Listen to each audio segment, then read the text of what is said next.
Bugün Türkiye'nin en önemli sosyal ekonomik sorunlarından biri olan asgari ücret meselesine değinmek istiyorum. Asgari ücret meselesi yalnızca rakamlardan ibaret bir konu değildir. Asgari ücret işçinin emeğinin karşılığıdır. Bu rakam her geçen gün daha yetersiz bir hale gelmektedir. Pek çok işçi hayatını sürdürebilmek için insan onuruna yakışmayan bir ücretle çalışmak zorunda kalıyor. Bugün kiralar her geçen gün artarken, sağlık giderleri artarken, gıda fiyatları tavan yaparken işçilerin yaşam mücadelesi her geçen gün daha da zorlaşıyor. Asgari ücret çalışan bir işçi evini geçindirebilmek için hangi temel ihtiyaçlarından vazgeçeceği, hangi faturalarını erteleyeceğini kara kara düşünmektedir. Asgari ücret adeta Türkiye'de kanayan bir yaradır.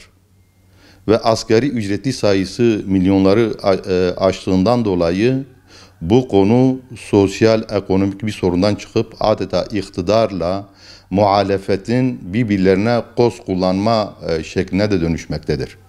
Ortada ezilen maalesef asgari ücretlidir. Bundan dolayı Türkiye enflasyon oranları oldukça yüksek durumda olan bir ülkedir.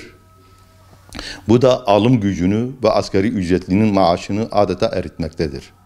Bir yandan hayat pahalılığı artarken diğer yanda da ücretler erimekte ve sadece ekonomi değil toplumsal sorunlar da doğurmaktadır. Çünkü düşük maaşlı asgari bir ücretli ailesini geçindiremiyor.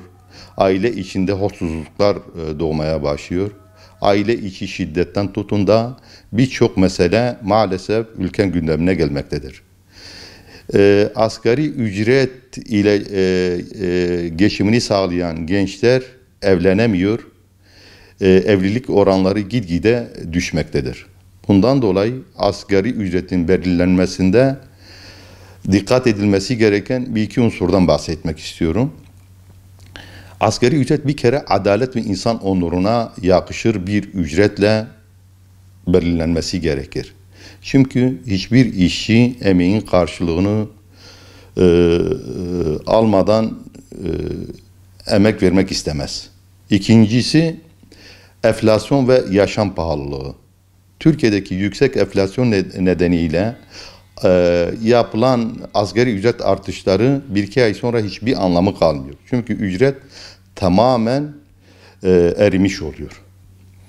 Bu noktadan da geçmişten geleceğe manevi ve ahlaki değerlerimize ışık tutan İslam hukukunda emeğin karşılığının adil bir şekilde ödenmesi, çalışan ve işveren arasında ilişkinin karşılıklı hakkaniyete dayanması gerektiğini vurgulamaktadır. Bundan dolayı asgari ücretin insan onuruna yakışır bir düzeyde belirlenmesi gerekir ve Türkiye'deki bu ortamdan asgari ücretin en az 30 bin, 32 bin banda gelmesi gerekir ki asgari ücretli bir işi kendi ve ailesini geçindirebilsin.